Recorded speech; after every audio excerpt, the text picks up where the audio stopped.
Hello मेरे प्यारे बच्चों, इससे पहले आपको बताए थे कि प्रकाश संश्लेषण के लिए सूर्य का प्रकाश कितना जरूरी है, और अब हम देखेंगे कि और इसको साबित भी करके आपको प्रयोग द्वारा बताए थे कि प्रकाश संश्लेषण के लिए सूर्य का प्रकाश क्यों आवश्यक है पेड़ पौधों के लिए।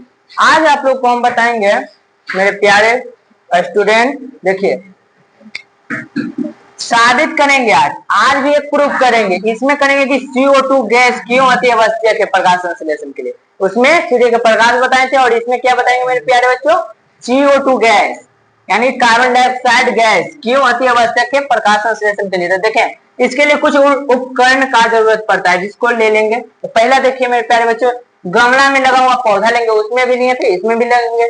तो गमले में लगा हुआ एक पौधा लेंगे, उसके बाद देखिए KOH के घोल से भरी बोतल, KOH से घोल से भरी बोतल, ये एक बेस है। KOH क्या है, एक बेस है। तो पोटेशियम हाइड्रोक्साइड एक बेस है।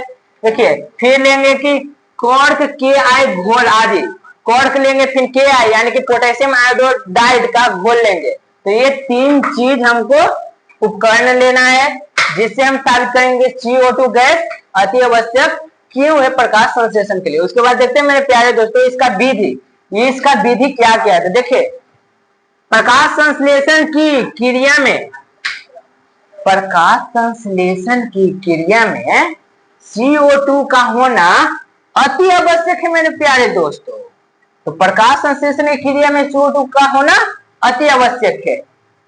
इस बात को प्रमाणित करने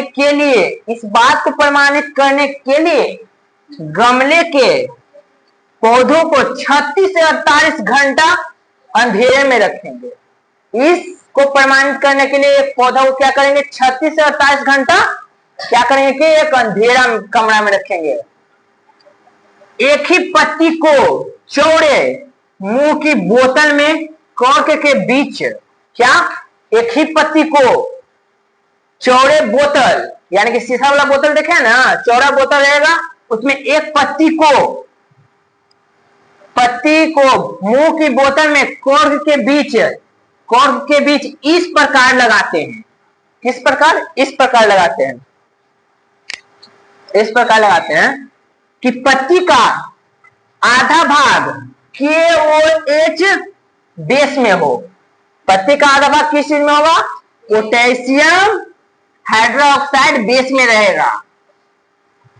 उस बोतल में उसको डाल देंगे, पोटेशियम हाइड्रोक्साइड बेस में रहेगा, तो उसमें पत्ती को डालेंगे। तो आधा भाग उस पत्ती का किस चीज में, इस बेस में रहेगा। बोतल के मुंह पर ग्रीस लगाएंगे। क्या करेंगे, बोतल के मुंह पर ग्रीस लगाएंगे। क्यों लगाएंगे ग्रीस, तो वायु बंद करने के लिए, वायु उसमें न जाए, वायु बंद कर देते हैं। उपकरण को कुछ समय के लिए धूप में छोड़ देंगे, उसके बाद ये सब चीज करके उसको क्या करेंगे, धूप में छोड़ देंगे कुछ देर के लिए, कुछ समय के लिए।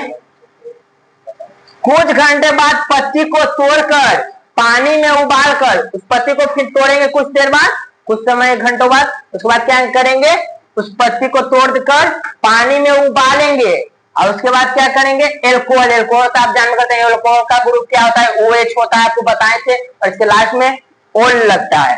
तो एल्कोहल से धोकर, किस चीज से धोएंगे उस पत्ती को तोड़ेंगे, फिर उसको पानी में उबालेंगे। उसको पानी में उबालने के बाद क्या करेंगे मेरे प्यारे दोस्तों, तो उसको एल्कोहल से धो देंगे। किस चीज को, एल्कोहल से धोकर उस पर क्या लगाएंगे मेरे प्यारे बच्चों, तो देखिए क्या लगाते हैं, तो KI घोल क्या है, तो पोटेशियम आयोडाइड का घोल है।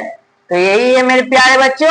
तो ये था क्या, तो ये था उपकरण क्या क्या यूज करेंगे इसे को प्रमाणित करने के लिए CO2 गैस की होती है प्रकाश संश्लेषण में, और आपको विधि बताएं। इसके बाद आपको निरीक्षण बताएंगे, इसका निरीक्षण क्या है। तो मेरे प्यारे दोस्तों आप लोग को आई होप समझ में आया होगा, इसका स्क्रीनशॉट आप लोग ले लीजिए।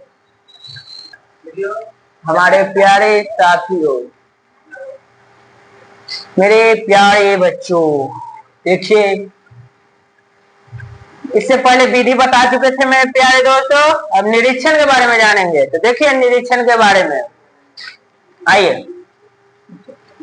पत्ती का अग्रभाग जो बोतल में था, पत्ती का अग्रभाग जो बोतल में था पीला हो जाता है।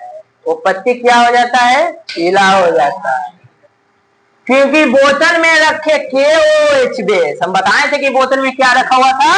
KOH बेस रखा हुआ था बच्चों।